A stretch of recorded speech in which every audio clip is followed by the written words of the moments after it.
Hi team, Coach Steve here. It is the weekend and I'm at the gym. And believe it or not, I'm here not to train, not to do work, but to try and get a pigeon out of the back room who made its way in a couple hours ago. I've been doing social media posts, I've been doing some admin on my phone, meanwhile laying breadcrumbs for this pigeon to hopefully at some point fly down, try and get the breadcrumbs, and at which point I'll chase him out of the room. So far, very unsuccessful. I had my son Lucas trying to help out before. Didn't work well. He yelled as much as he could, screamed as much as he could, chased as much as he could, and the pigeon just kept going higher and higher. So if anyone has any tips for how to get a pigeon out of a gym, then please send them along, because this is taking a lot longer than I'd hoped, and there's a lot more pigeon mess everywhere than I'd hoped.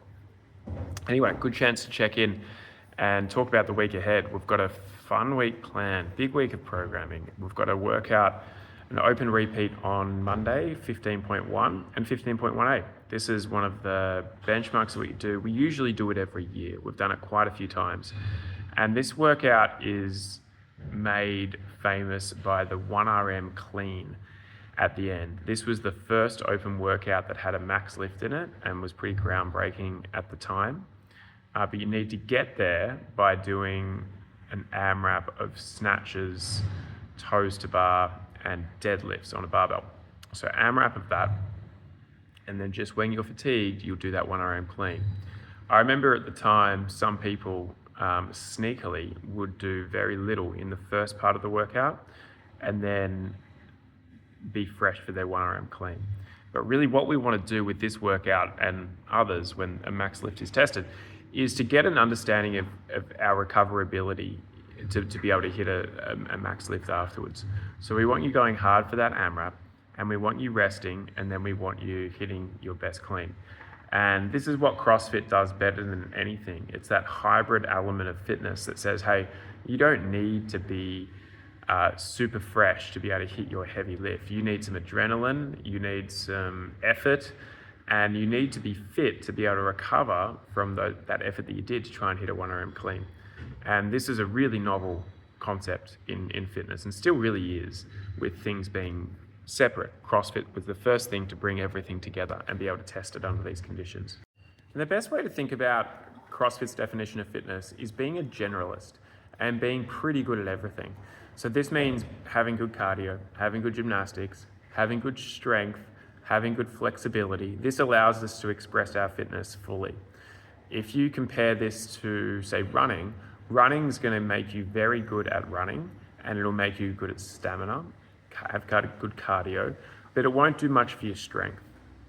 And this, if you need an example of this, get someone of your friends who are runners trying to do a pull-up or lift their own body weight, they won't be able to get very far. Whereas you, being a CrossFitter, might be able to be very strong, do a deadlift, do some pull-ups, and then go for a run.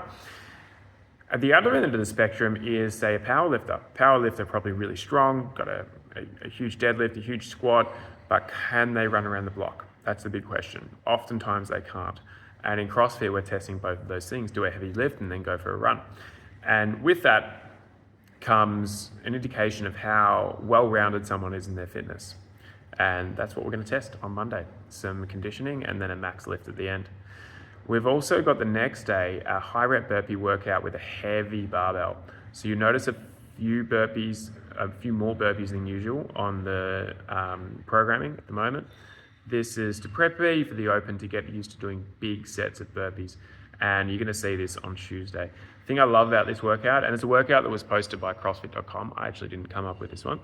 It's from them, who post a workout every day to their Instagram. And I love this one because it tests those two elements again of strength with the heavy load, the power clean and the front squat, and also the burpee, which is more your conditioning workout. So if you're big and strong, then you'll do really well on the power clean and maybe the front squat. However, if you're big, strong, and slow, which can often happen, then the burpees will slow you down. Likewise, if you're little and fast, you might do great on the burpees, but the barbell will slow you down. If you're somewhere in between, which is what we want with CrossFit, a good hybrid athlete, we should be able to do well at both. They're the two big workouts this week, the really high demand ones. The others are a skill focus with moderate demands. When I say moderate demands, I'm talking about the level of the nervous system that we need to dig into. So some workouts are just more intense than others, and they would take more to recover from than others. And that you'll find at the start of the week, we're front loading a lot of the intensity at the start, and towards the end, we back off. Doesn't mean the workouts are easy, it just means you're able to recover from them a lot better. The reason I program like this is because I'm aware of your life stresses from the start of the week to the end of the week. Towards the end of the week, we tend to be a bit more stressed. There's a few more deadlines, a few more things to worry about, and our fitness can drop off a little bit. Well, I won't say that. Our fitness won't drop off a little bit. It's just the capacity for intensity can drop off. Where at the start of the week, we find, this is after doing this for 15 years, people have got more adrenaline and more go in them. And that's what we want to make the most of at the start of the week.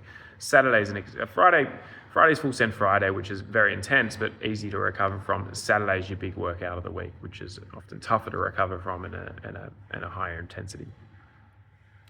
Went off on a tangent there. The big one we're talking about at the moment is the FitLab Open. So this is the big event that we do every year alongside the CrossFit Open. So those who are new to the gym, we do the CrossFit Open a little bit different. The way we do it is divide you up into teams, and we have 4 teams worked out already with team captains. You'll be drafted onto their team if you've entered the competition, and you'll represent the team. You'll post your score individually, yes, but your score will go towards your team's total.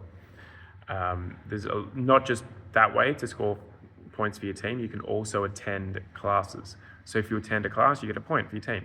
And something we've learned over the last couple of years is the more consistent the attendance is, the more points you're going to get. So we find in these 3 weeks that people are as fit as they've ever been because they're attending the gym more. So that's what we'd like to see from you. One of the fun parts of this concept is free agency. And this is when someone who's not drafted onto a team because they didn't sign up can be drafted via free agency. And this involves someone from the team, usually the captain, going up to them, trying to bribe them, trying to offer favors to them, and they can therefore be drafted onto the person's team. And so this is usually seen when someone new comes into the gym and people rush up to them right away and say, hey, can you be on my team? And it ends up being a really fun way to do it because it ends up being, hey, the more people you've got doing classes, the better. We aim to have the same amount of people on each team. So the way free agency works, one person gets a pick at a time. So if my team chooses one person, I don't get to choose the next person for free agency. The next in line has an opportunity for free agency, and we roll around like that. On Saturday, we had Gemma enter the 1000 Club. Now, Gemma first came to the gym in 2021, and she seemed introverted at the time, but it only took a couple of workouts and a Christmas party to realize that she wasn't an introvert. She tends to be the happiest, loudest person in the world, in the room, I should say, and we love her for it. Gemma came in, she was very much into weightlifting at the time and has crossed over into becoming a more complete CrossFitter, I'll say. So involving herself in the nutrition programs, really committing herself to improving her conditioning with weekly running. I think she'd run a 5K last year for the first time in a long time. And more than this, just a lovely person to have in class and a lovely person that will support others and encourage others, sometimes more than herself. Really consistent as well. Even if she's had a long day at work, had a big night, she'll show up the next day and throw down and work hard. And that's what we love about her and why she deserves to be in the 1000 Club. She's done 1,000 classes. The quickest that we've had so far get to 1,000. There is one more person at her heels. You probably know who it is, who is just as consistent. So that person might get the 1,000 this year, we hope. So congratulations, Gemma. We look forward to putting you on the wall. That's all I'm going to go through for this week, team. I spoke about discipline last week, and I'm going to reiterate that again. I actually forgot to post this on the WOD board, so there are a few people that have seen it. If you haven't, you can scroll down to the YouTube and see it. But I'll say it again about discipline and the concept of it and how to rethink discipline. Discipline, we know, is doing things that are difficult and maybe things that you didn't want to do. You're there for showing discipline or practicing discipline by getting them done. So our 6 a.m. class, every morning they get up probably about 5:30, roll out of bed and have that thought, don't really want to come in today, or bed's feeling really warm and cozy. It takes discipline to roll out of bed and do the class. And these people are practicing their discipline every day. It's like a muscle. But this concept of discipline,